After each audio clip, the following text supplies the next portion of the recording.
Hello friends, welcome back to the channel. আজকে আমি গাজরের হালুয়া করে দেখাবো। এখানে আমি 4টে বড় বড় গাজরকে গ্রেট করে নিয়েছি। কড়া গরম হলে এর মধ্যে আমি 2 চামচ মতো ঘি দিয়ে দিচ্ছি।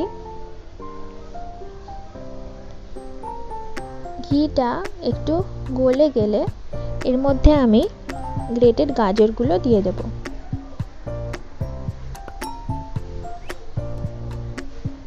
দিয়ে এটাকে ভালো করে নাড়তে হবে।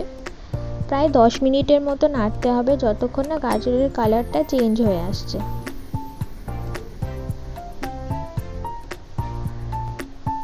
ভালো করে নেড়ে নিতে হবে যতক্ষণ না গাজরের ময়েশ্চারটা পুরোপুরি চলে যায়।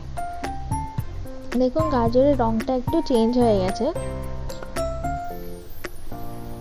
এই সময় আমি 1 কাপ মতো এর মধ্যে দুধ ঢেলে দিচ্ছি।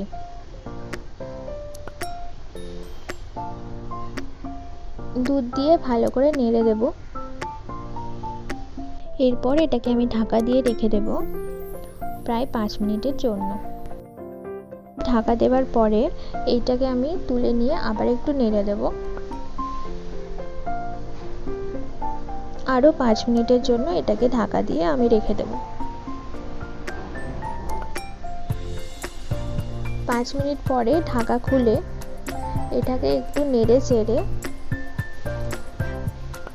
এর মধ্যে আমি চিনি দিয়ে দেব।